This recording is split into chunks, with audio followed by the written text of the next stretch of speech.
What is going on, everybody? Welcome back to XJW Diaries. My name is Justin.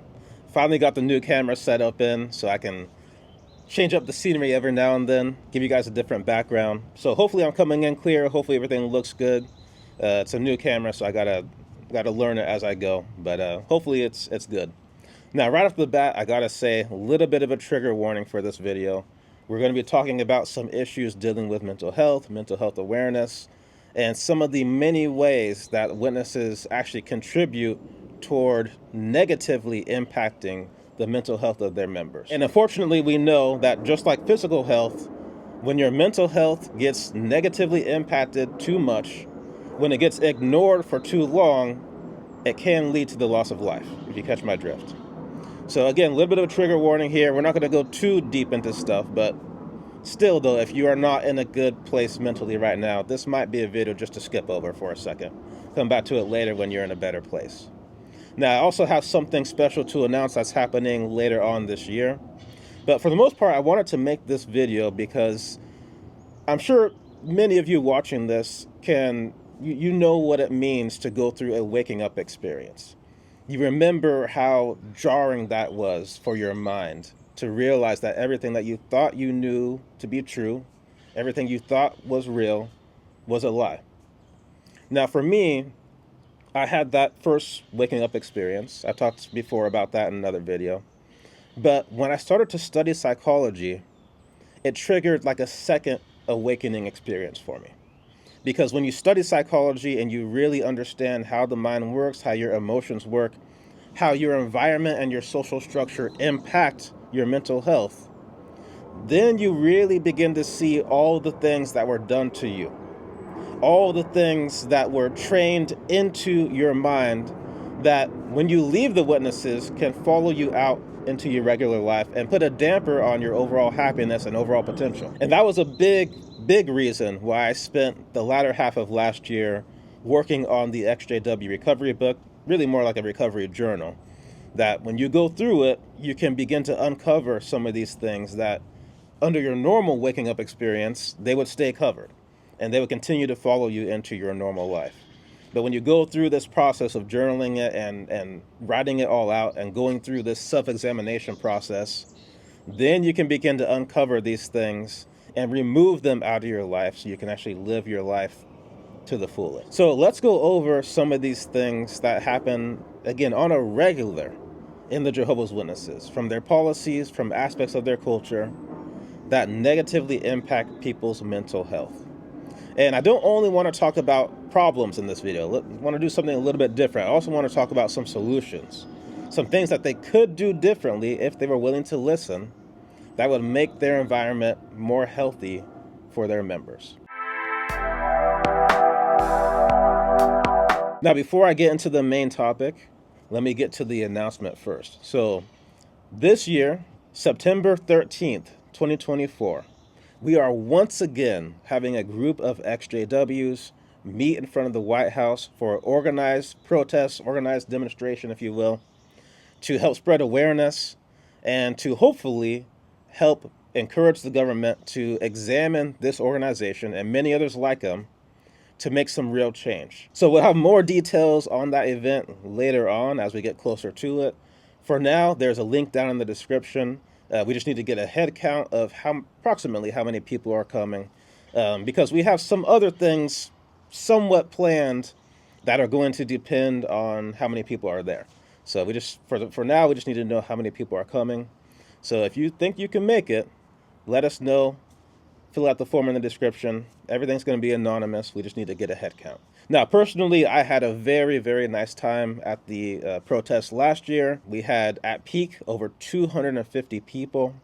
We had at least one lawmaker that was there. I forget her name and what department she was from, but somebody had a chance to actually talk to her. And this year, we're taking everything that we learned from last year and we're correcting what needs to be corrected and bringing it forward into this year to hopefully make it even more successful and more impactful. So one of the big things, one of the big issues that many people had with our event last year was the date.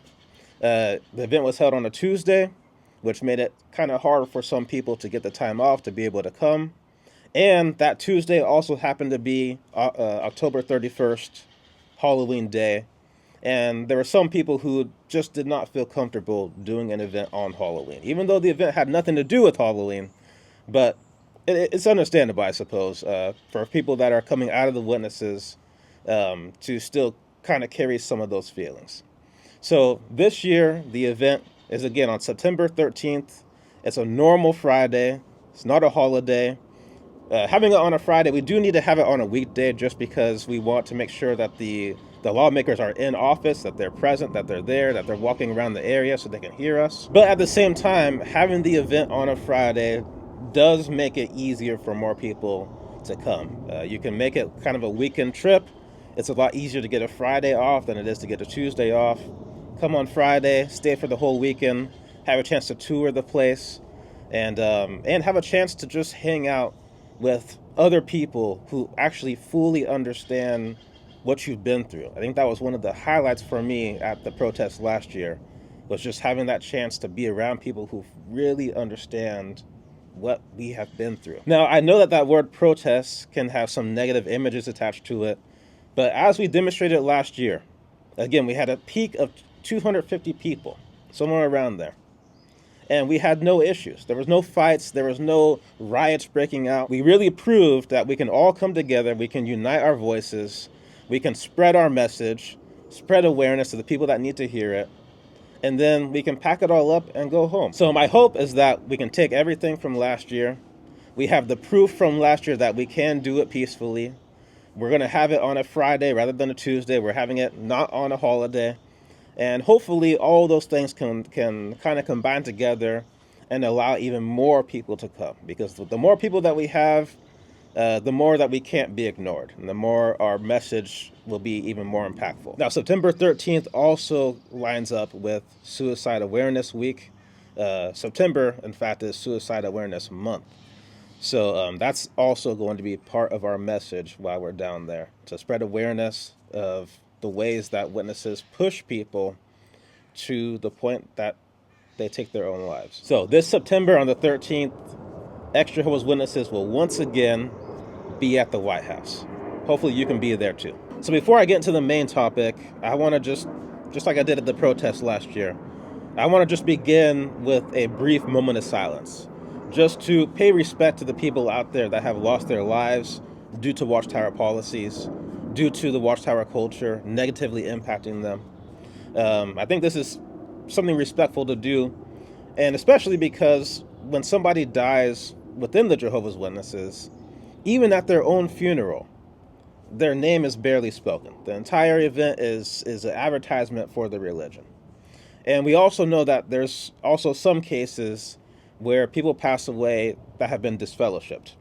In some cases, like we're going to talk about, they pass away because they've been disfellowshipped. That's the thing that pushes them over the edge. And in those cases, those people don't get to have a memorial at the hall. In those cases, the way that those people are memorized is, in my opinion, is disrespectful. It doesn't really pay homage to their life. So let's just take a brief moment, just a minute here. I'm going to put on a nice nature background here for you guys. And let's just pay some respect to these people that have lost their lives.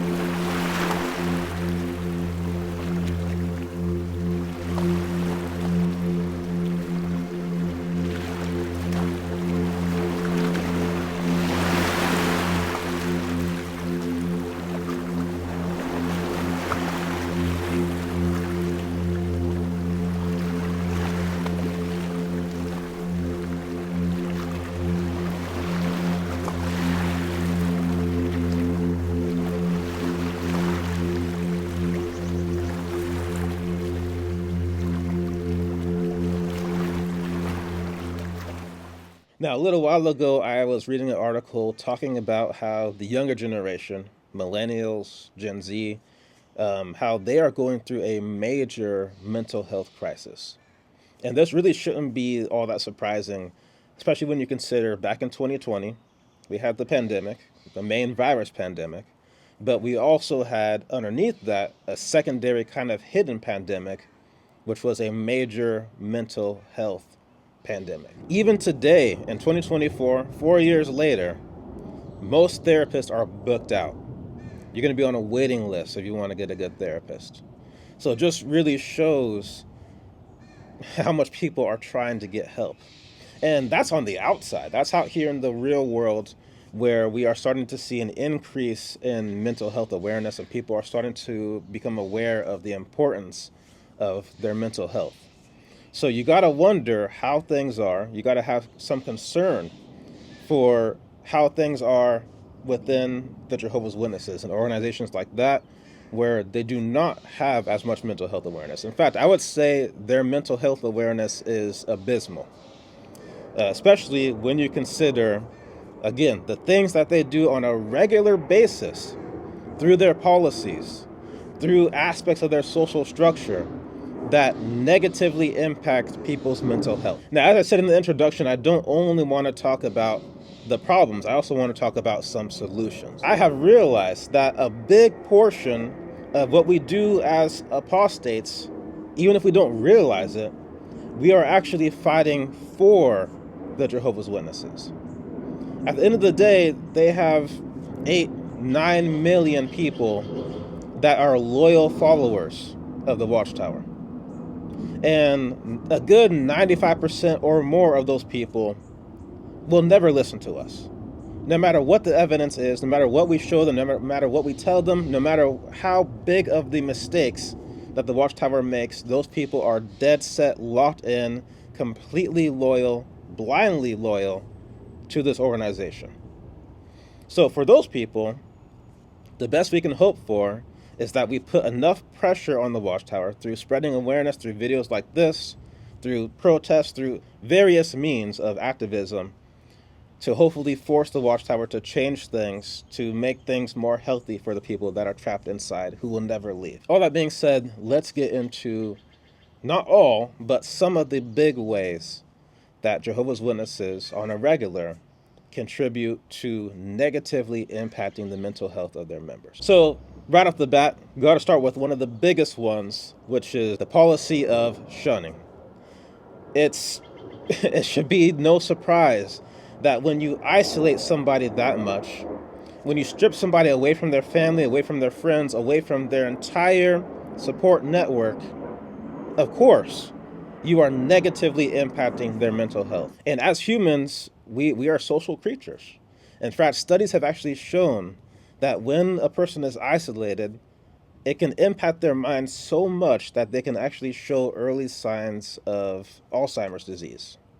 So that really just goes to show how much isolating somebody like that can negatively impact them.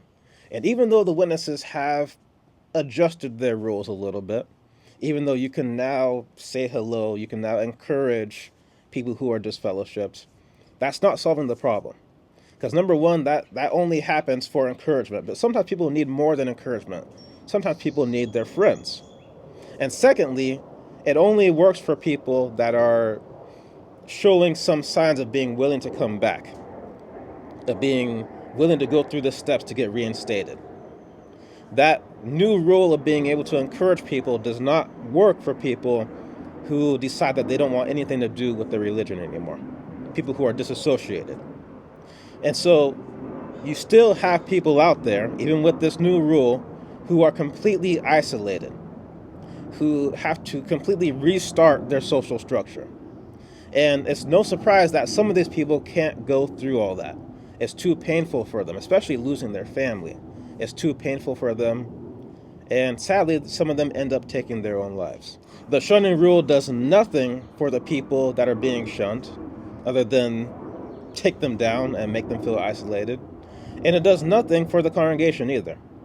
I mean, they say that by doing the shunning rule, that they are keeping the congregation clean, but we know that the people who get shunned are the people who have committed, some sin, have broken some rule, and they willingly come forward with it. And they go through the judicial committee process, and, then they get punished for coming forward. Meanwhile, there's all sorts of people within the congregation, people that hold high positions, in fact, that are doing far worse things than these people being disfellowshipped. And yet, these people get to keep their position simply because they haven't come forward. And as the Elders book also mentions, in some cases, for people that have a higher position, like an elder, if they committed a sin that happened a long time ago and they've shown some new steps of changing their ways, because of their position, they will actually not be disciplined. This rule of shunning is not loving, no matter how they want to call it that. This is hateful, and it's teaching hate. I'm sure many of you can remember when somebody got disfellowship, when their name was announced, and just the instant way that people changed how they thought about those people. In some cases, they instantly started to talk about these people in very mean, hateful ways, calling them sick people, calling them, deserving of destruction if Armageddon were to come tomorrow. Things like that. That is teaching hate. Teaching hate for the people that actually followed your rules and came forward with their wrongdoing. Teaching hate for people that use their freedom of religion to simply decide, you know what, I don't want to be part of this anymore. And 9 times out of 10, the people that decide that they just don't want to be part of it anymore are much like myself, who they weren't really looking to leave. They didn't break any rules. They weren't hiding anything. But when they saw what the religion was doing, and they saw how they had to keep their mouths shut about what the religion was doing, they couldn't take it, and they had to take their leave. Now, what the Watchtower could do to make things more healthier is very simple. Get rid of the shunning rule. There's no need for it. It's barbaric in modern times. Back in the day, the Watchtower actually put out an article showing that they were against the use of shunning, or excommunication, whatever you want to call it. And then, not too long after that, they rolled it into their own system, probably because they realized just how much power it gives them. When people are afraid of losing everybody, they tend to fall in line and follow along with whatever you tell them that they are required to do. The shunning arrangement was not in the Bible. Reproof is in the Bible. So if they want a healthier way of doing things, stick to reproof. If you really must discipline people in that way, stick to reproof. Let go of shunning people. Let it be people's own choice whether they want to associate with people that have broken some rule in the religion. Okay, it should not be up to an organization to say that a mother cannot talk to her son. It should not be up to any organization to say that a father cannot attend his daughter's wedding simply because of some religious beliefs. It's barbaric, it needs to go, and it does lead to suicides. Another thing that the Watchtower does that really negatively impacts the mental health of their members is creating a social structure that is really based around guilt and fear and shame. I mean, the fear element, and to some extent even the guilt, is worked into this as well. It's so major in their life that you have some witnesses who are grown adults who go into a complete meltdown, have a complete freak out, have a complete anxiety attack just from a thunderstorm, everyday thunderstorm. Again, grown adults going into a complete meltdown over a thunderstorm. And it's because of the way that the Watchtower drills fear into their heads. It's because of the way the Watchtower drills shame and guilt into their heads. Perhaps that person has done something that they feel is wrong, and when that thunderstorm comes, they think it's the end. And they think that they are going to be destroyed. It's really sad. And of course, when you are weighed down with guilt and you're weighed down with shame, it naturally impacts your mental health. It naturally impacts how you see yourself. A lot of witnesses feel that they are unworthy. And no doubt that is part of the Watchtower's message, that you are not worthy, you're never doing enough. And it's unfortunate because, the Watchtower is based off of the Bible, right? That's what they say they are. And when you read the Bible, there are countless examples King David, Solomon, list goes on, of people who committed horrific things. I mean, King David literally slept with somebody else's wife, and then to cover up for it, sent her husband to the front lines of the battlefield so he can be killed. And yet, even though they did these horrific things, they still had Jehovah's favor. Now, compare that to your average Jehovah's Witness. Your average Jehovah's Witness is actually a good, honest person, 9 times out of 10. You have some bad apples there, but 9 times out of 10, your rank and file Jehovah's Witnesses are good, honest people just trying to do what they feel is the right thing to do. And yet those people are made to feel like they will never measure up, they will never be enough, that they are the worst of the worst, that they are so sinful, even though they have done nothing at all comparable to some of these characters in the Bible.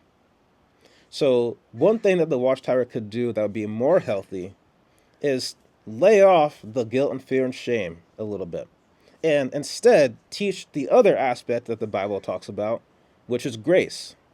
Teach grace. When you are so weighed down with guilt and shame, how can you ever really like yourself? How can you ever really approve of yourself?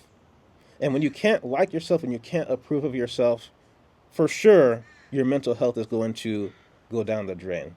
And when it goes too far down, when you really don't like yourself, you don't approve of yourself, you think that you are the worst person in the world just because of some minor sins, it can lead to people taking their own lives. So now let's get to one of the bigger ways that the Jehovah's Witnesses negatively impact the mental health of their members.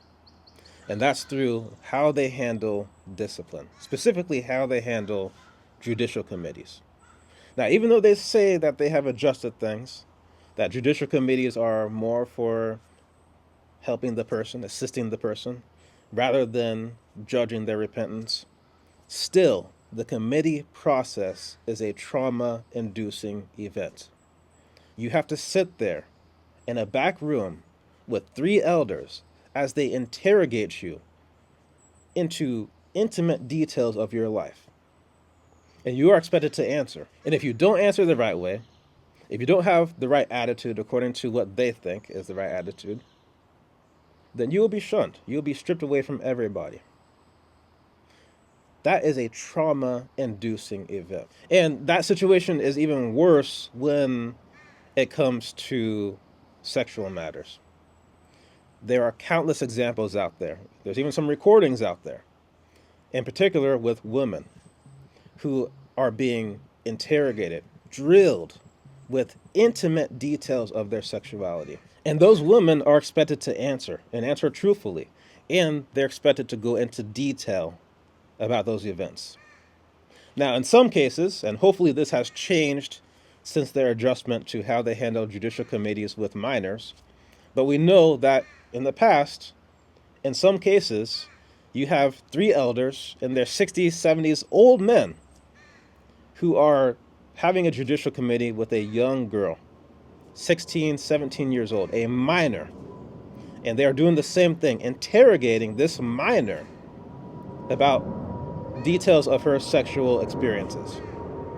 That is, again, a trauma-inducing event. It should not be allowed in a modern-day world. Should not be allowed. And we know that, unfortunately, in some of these cases, after dealing with this very traumatic event, some of those people leave those judicial committees and they can't live with themselves anymore. Now, equally traumatic is what happens just after the judicial committee, in particular with cases that end in disfellowship or in a public reproof. And that's where, at the next meeting, they literally pause the meeting to go up there and announce the person's name. In front of the entire congregation, in front of all their friends, in front of all their family, they announce the person's name. Again, this is a trauma-inducing event. To be at the meeting and to hear your name dragged through the mud like that. To hear that deafening silence after your name is announced. It's no wonder some people can't deal with that. In fact, I'll tell you, I had been out of the witnesses for a few years, actually, away from it. And as I spoke about in that video talking about my disassociation experience, it got to a point where I was finally on the phone with one of the elders of my old congregation to be formally disassociated. And even though I knew what I was doing, even though I did not believe in the religion anymore, I just wanted my freedom. But still, even with that, later that night, after the meeting, when the elder texted me and said, "Hey, just to let you know, we just announced your name. The deed is done. I hope you're happy." When I saw that text and I knew that my name was announced, even after being away from the organization for many years, it still hit me. So I can only imagine how much more it would hit somebody who still believes that that is the truth, and who still believes in the organization, and who believes that they're in the wrong, that they deserve it. How much harder would it hit that kind of person? Another aspect of the way that they discipline people is that they do not consider the human element of things. I'll give you an example. One of the things that I learned through psychology is that people that have an ADHD mind, their mind requires more stimulation, it requires more dopamine. If they are not placed in an environment that allows them to get that extra stimulation, then they are more likely to develop addiction issues. So when you're at a judicial committee and you have somebody who's fighting with addiction issues, are they considering whether that person has an ADHD mind and therefore it's going to be harder for them to deal with that? Of course not. And not to mention, when you disfellowship somebody who's dealing with addiction issues, how exactly are you helping them? Again, you are putting them through a traumatic event. 9 times out of 10, all that's going to do is raise their addiction issues, make it even worse, because now they're having to deal with that on top of everything else. So they really ignore the human element. I'll give you another example here. It's a sad story, and it's probably one of the saddest stories that I've heard from ex-Jehovah's Witnesses. This is about a girl who was going through a hard time. She had some mental health issues, and she ended up self-harming. And it got to a point where she ended up making an attempt on her life. Now, as she was in the hospital,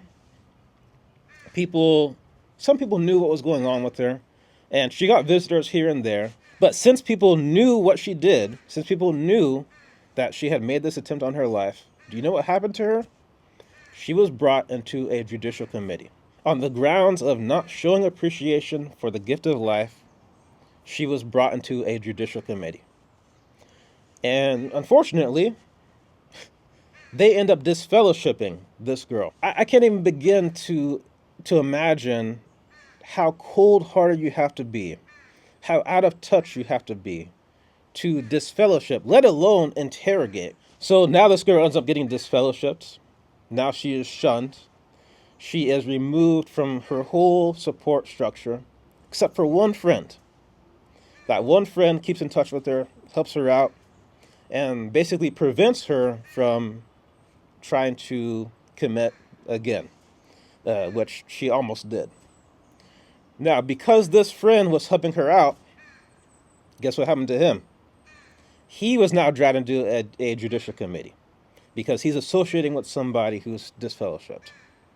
He ends up getting disfellowshipped. That story really shows the lack of humanity in the way that they handle discipline. It really shows the lack of empathy and the lack of understanding in the elders, who are supposed to be counselors.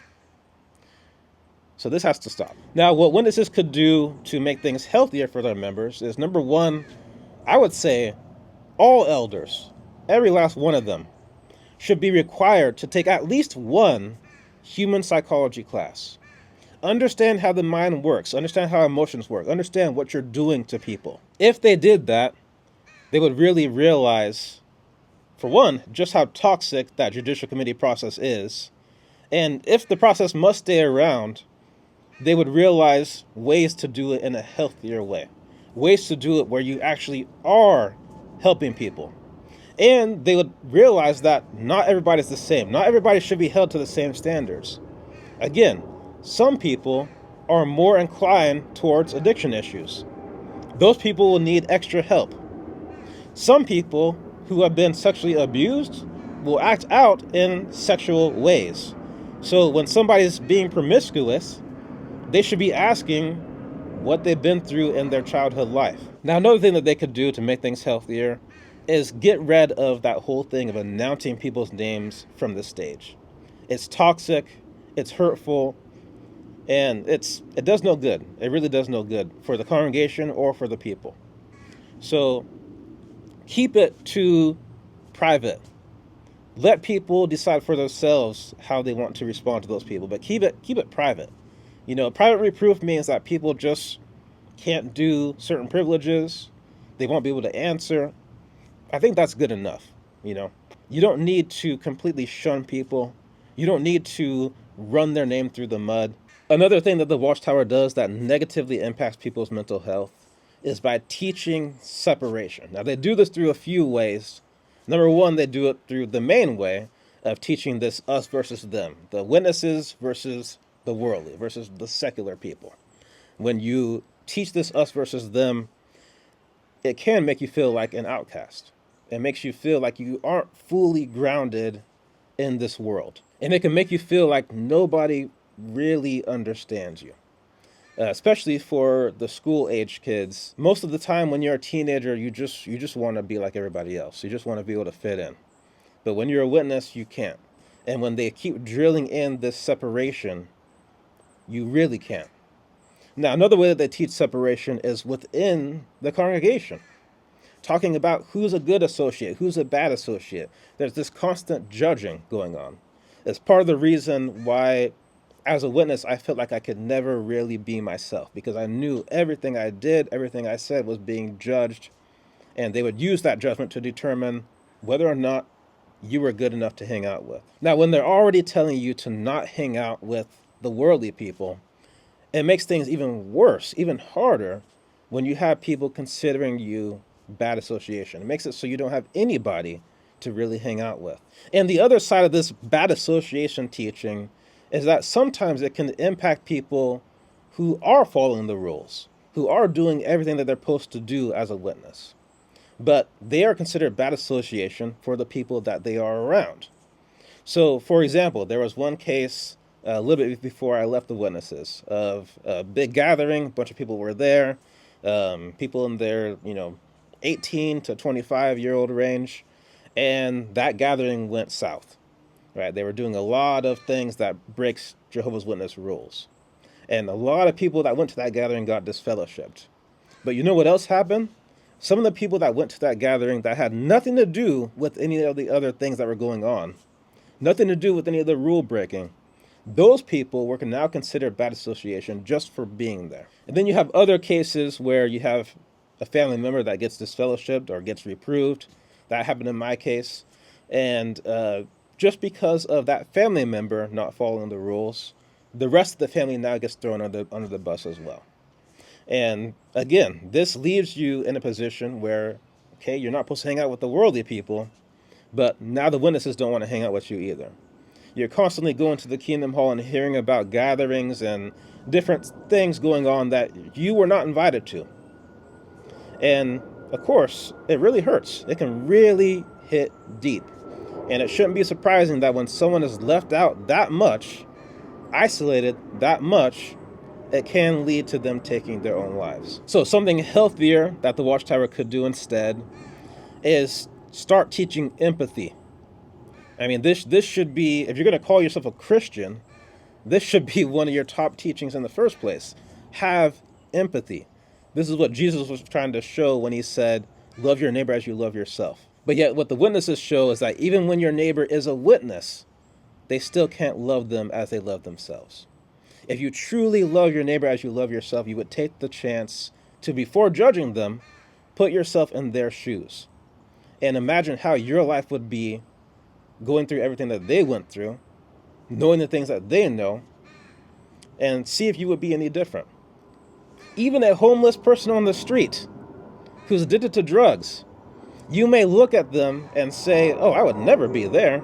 I would never be addicted to this and that.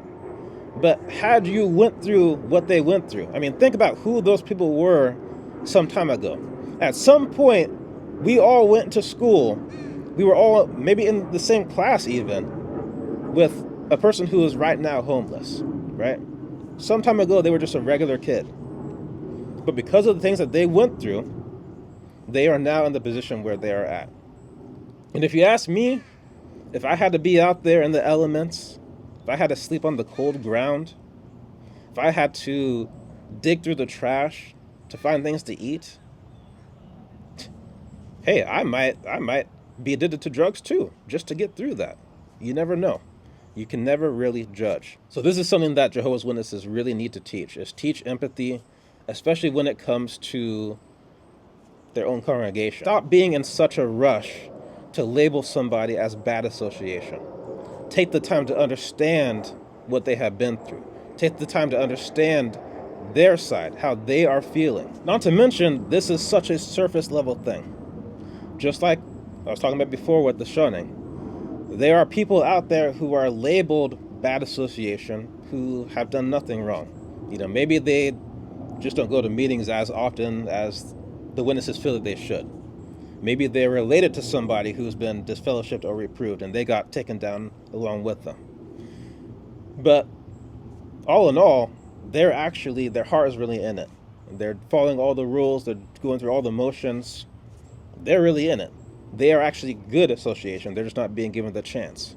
But meanwhile, you have people out there who are putting on a front that they are good witnesses, but behind closed doors, they are doing horrific things. So again, stop being in such a rush to label who's good or bad association, because behind closed doors, the people that you think are good are doing far worse things than the people that you think are bad. Another way that Jehovah's Witnesses contribute to negative mental health is through this attitude of waiting to be happy. You can see that throughout many aspects of witness lifestyle. Like they have to wait to be happy. In fact, I've seen some people have the attitude that if somebody out there is enjoying their life too much in this system, they are viewed as bad. Again, they are viewed as bad association just because they are enjoying their life too much. How sick is that you can be labeled bad association for being too happy? But this is the type of social structure that the witnesses have built for themselves. This idea of waiting to be happy, of not living too good of a life in this system, it leads to financial issues. It leads to relationship issues. It leads to, of course, mental health issues. Now, when it comes to relationship issues, that can really be a big one. We know that a lot of witnesses rush into marriage. I got a whole nother video coming up about that topic. But they rush into marriage, and sometimes it works out. Sometimes they don't realize who they got married to. And this tends to impact women more so than men. They get married to a guy. He seems like a good witness. And after that wedding is done, when they're locked in, they realize that they are with someone who is very toxic. They are with someone who is very abusive, either emotionally or physically or both. And they're stuck. They go ask for help and they're just told, well, you made your choice. They ask for help, they're told, pray about it. They ask for help and they're told, be submissive, be a good wife. Win him over with your good Christian love. And then maybe in the new system, you will have your perfect husband. That is such a toxic way of living your life. So the Watchtower really needs to adjust their rules. They really need to, number one, if somebody gets trapped into a toxic, abusive marriage, they should be able to have their way out of it without worrying about getting disfellowship for it. Number two, just outside of relationships, the Watchtower really needs to start teaching people to embrace the gift of life. Okay, life is a gift. When on the night that you were conceived, you had to outrun millions of sperm, right? To get to where you are today. So you are the best of the best of the best. The odds were against you. You are here. That's a gift. That's a miracle. Live it. Embrace it. Enjoy it. You don't have to sit here and wait for the new system to live a happy life. There's happiness here for you today. And you shouldn't be discouraged from reaching out and grabbing some of that happiness for yourself. When you convince someone that the more they struggle, the more they are getting God's approval. When you convince someone that the more they thrive, the more Satan is rewarding them, that's a toxic way of living. And if you encourage people to never be too happy, of course, it's going to lead to negative mental health. And if it goes too far, it can lead to the loss of life. Now, speaking of enjoying your life, like I said in my last video, just had the birth of my daughter a couple months ago. And from studying psychology, I know just how powerful that 0 to 7-year-old range is. That is the programming stages. So you bet I'm making it my top priority, one of my top priorities as a new father, to convince, to program, to practically brainwash my daughter into believing that life is to be enjoyed. Life is a gift. Sure, tough times may come, but overall, life is to be enjoyed. And 9 times out of 10, when those tough times come, just like that old song that we all heard when we were little kids, row, row, row your boat gently down the stream. 9 times out of 10, when tough times comes, is because you are trying to row against the stream. You got to row with the stream. Let life carry you where you need to go. But anyways, regardless of that, I am making it my mission to train this girl that life is to be enjoyed. Imagine how different your life would be if you were convinced, if you were trained from a young age that life is to be enjoyed, rather than that toxic ass message that life is hard, life is stressful, oh this, oh that. Imagine hearing the opposite side from a young age. How different would your life be? How different would your outlook on yourself and on the outside world be if you thought life is to be enjoyed? Now, one last way that the Jehovah's Witnesses negatively impact the mental health of their members is through their toxic, through their twisted understanding of what humility is. To a Jehovah's Witness, humility means constantly dogging yourself, being self-critical, thinking that you will never be enough, you'll never live up to the expectations. Having humility, according to what Jehovah's Witnesses think is humility, is really just having low self-esteem. That's what it really comes down to. And it's no wonder that you see so many witnesses that have either low self-esteem or they are arrogant, which an arrogant person is really just someone who has low self-esteem, but they're covering over for it by being an a-hole. Let's just be honest. Now, when you live your life constantly thinking low of yourself, constantly being self-critical, of course, it's going to negatively impact your mental health. So what the Jehovah's Witnesses could do that would be much more healthier is teach healthy self-love. That was one of the most life-changing things for me when I left the Witnesses, was learning healthy, not arrogance, healthy self-love. Being able to look in the mirror and like who you are. Being able to go through life and appreciate and love the fact that you get to play this character in this game. Can you say that for yourself? Can you say that you love being this character in this game? Despite your good sides and your bad sides, you are a complete human being, okay? You're never going to be all good. And in fact, some of your things that you might consider to be your bad aspects, when you learn to integrate them the right way, they can actually lead to some good. And even if you can't, just the matter of being aware of them. Just the matter of being aware and still loving yourself.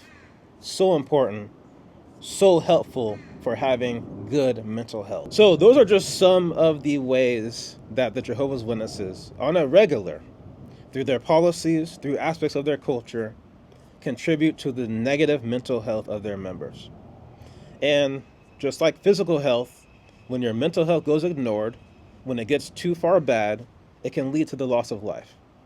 So it's very, very important to keep, spreading awareness about these things so that hopefully it puts pressure on the witnesses to change some of their policies and change some of these aspects of their culture to make things more healthier. Because again, there's a large majority of witnesses out there who will never listen to us. So the most we can hope for is that the Watchtower changes to make things more healthier for those people that are trapped inside. Now, obviously, there's many, many more ways. So if you can think of another one, please drop a comment below. Let us know. Let's start this discussion. I think it's a very good discussion to have. It's kind of interesting to think about just how different the Watchtower would be as a religion, as a culture, if they simply took the step to put more importance on mental health awareness. So with that, I want to thank you so much for watching. Thank you for your time. I got more on the way, so stay tuned, and I will catch you in the next one. Peace.